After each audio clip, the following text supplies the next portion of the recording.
परमानंद के इस समय में श्री सुखदेव जी महाराज कह रहे हैं, हे परीक्षित बस आनंद में डूब जा, क्योंकि आज की जो कथा का सार है भरत हिरण्यकश्यप और हिरण्यकश्यप की और गजग्राह की और समुद्र मंथन की, ये चार मूर्तियों की कथा है। इसके बाद में इक्ष्वाकु वंश रामचंद्र भगवान का तो एक सूक्ष्म स्वरूप दर्शाया है और उसके बाद में अपने कृष्ण भगवान के जन्मोत्सव का सार। तो बस आपका चित्त मन ध्यान लगाना और आनंदमय बैठ जाना के आनंद ले लो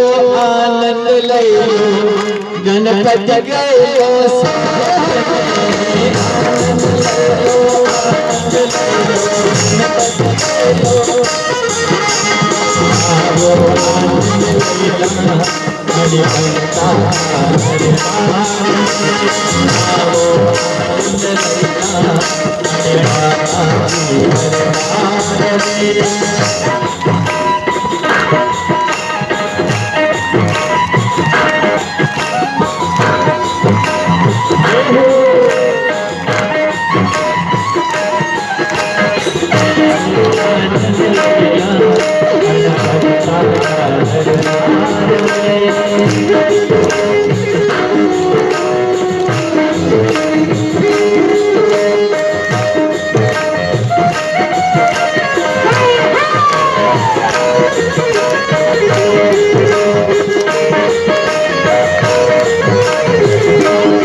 नाभि आग्नेय ऋषभदेव और ऋषभदेव भगवान के भरत।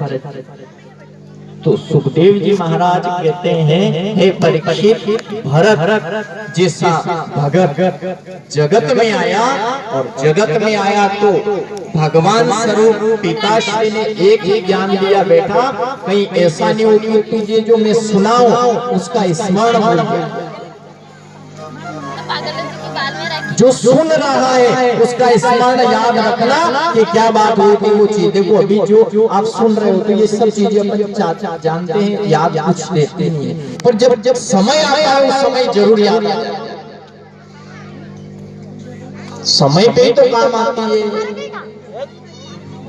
अच्छा अपने पास कितना कपड़ा पड़ा, रोटी, चाय, पानी, दूध, जूते, चप्पल, जो भी चीज है सब हमेशा रोज सब चीज एक ही समय पे काम तो नहीं आ रही।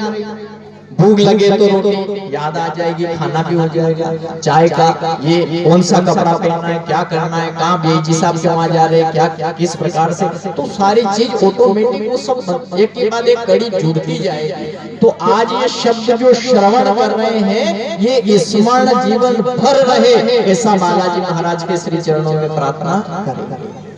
ऋषभ देव भगवान ने यही तो कहा था, बेटा जीवन में याद रखना, अगर भगवान के स्मरण में चले जाए, स्मरण अगर भगवान का कर रहा हो, भगवान का ध्यान में बैठा हो, तो फिर जगत के ध्यान में मत चले जाना। वो श्रवण की शक्ति, स्मरण, कितना बढ़िया ज्ञान दिया। पर आप सब ध्यान देना, भरत जी महाराज जो ज्ञान लेकर ऋषभ जी महाराज संसार जगत में आत्मज्ञान का वो ज्ञान प्रभावित करने के लिए घर का त्याग किया।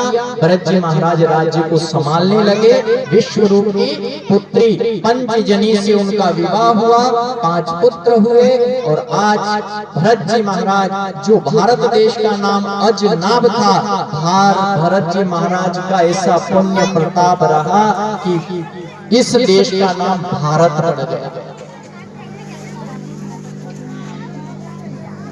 भारत भगवान इस भारत में आए। ध्यान देना, भगवा पहन लेना एक अलग बात है, लेकिन भगवा पहने ना पहने, लेकिन भगवान का बन जाना यह बहुत बड़ी बात है। ऐसा बन जाना। आज हृदय मन से बैठे अपन बालाजी के इस पावन प्रांगण में, तो भगवान श्री हरि से प्रार्थना है, हे ठाकुर जी महाराज, आज जो भरत जी महाराज राज्य को संभाला, समय आया और वो कहीं पुलस्त्य आश्रम पहुंचे, गंडकी नदी के किनारे बैठे और बैठ के आसन लगाया।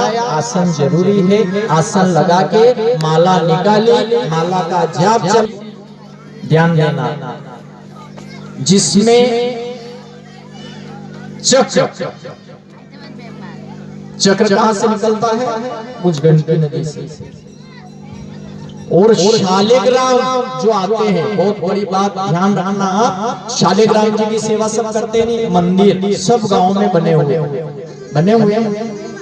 हुए हैं, भले भगवान बैठे नहीं बैठे मंदिर का मतलब कोई, पर मंदिर बड़े होते।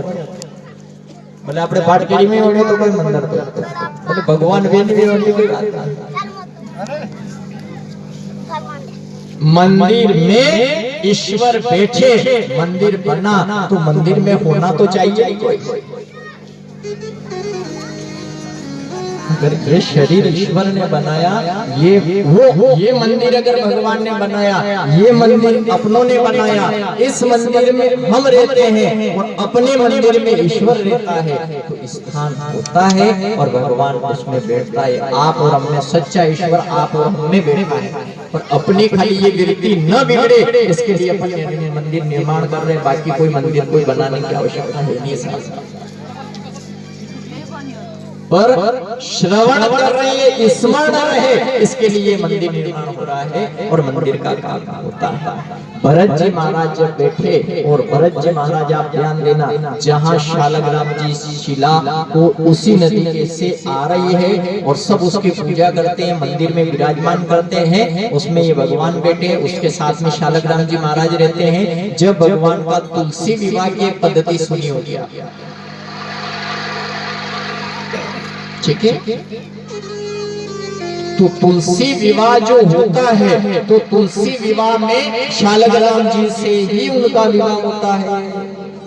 कोई बाकी गरुड़ जी ने और एक कांगा भगवान बेटा ने, ये ने गणपति जी ने, और भले पूरा वो पूरे उसमें पड़े हैं, लेकिन खाली वो गोल शालग्राम, ये उसी नदी में प्रकट हुए और उसी की मान्यता, उसी की पूजा होती है। वही ईश्वर का स्वरूप प्रत्येक मंदिर में रहता है। अब बात आप सुनना कि पत्थर पत्थर पत्थर पत्थर, तो पत्थर की बात करिए तो यहाँ श्री वेद भगवान कहते हैं कि ये पत्थर क्यों बना, तो विष्णु पुराण के विलेख से विशेष विस्तार से शिव महापुराण में बताया कि जिस समय ये तुलसी मैया कौन है, ये सब आप जानते हो। तुलसी मैया एक स्वरूप से राक्षस पत्नी, उसको श्राप, ये बोले आप आगे देखो तो सही, बोले हिरण्याकश्यपु ने, हिरण्याक्ष है ने, ये दंतवक्र है, शिशुपाल है, रावण है, कुंभकर्ण है, ये सब श्राप हुआ था जय विजय दोनों को। जिसने द्वार पे खड़े और महात्मा पधारे सनत कुमार और अंदर नहीं आने दिया, जो भगवान से नहीं मिलने ले उसको श्राप मिल जाता है। सीधी सी बात, एक जन्म का नहीं मिला, सब 3 जन्म तक। तो भगवान ईश्वर ने जब उस को क्या नाम था उसका, वो भी भगवान के साथ रहता है, आज भी मंदिर में रहता है। क्या नाम है? शंखचूर्ण। क्या नाम है? शंख बजाते कि नहीं? आप ध्यान देना, शिव महापुराण में वर्णित है और शिव जी के स्थान पर शंख नहीं रहता है, इसलिए क्योंकि ये सब माया उसी की थी और श्राप दिया। तो कभी भी शिव मंदिर में देख लेना, कभी जिंदगी में शंख आपको मिलेगा नहीं, और शंख कभी रहता भी नहीं। और शंख अगर मंदिर में है और वहां वर्जित होता है और उसकी जो एक आभा है वो व्यथा चली जाती है। तो आप ध्यान देना, जब उस पत्नी तुलसी ने जो संकल्प किया, उस संकल्प से ये वृंदा नाम की, उसमें एक और कथा थी नंदा की, जो जलंधर की कथा है शिव महापुराण,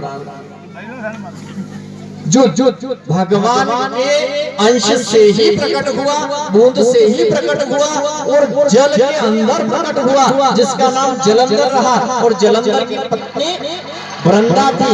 ये वृंदा भी तुलसी है और वो भी तुलसी है, शंखचूर्ण की पत्नी। पर इन सबको जब पत्नी रक्षा करे, सती रक्षा करे, उसे भगवान नहीं मान सके, तो सतीत्व भंग किया ने भगवान को श्राप दिया कि तुम पत्थर के, बोलो पत्थर के बन जाओ। उस दिन से भगवान पत्थर के हो गए, ये स्वरूप चला गया, इसी नदी में पहुंचा दिया कि उस नदी में तुम्हारा निवास होगा।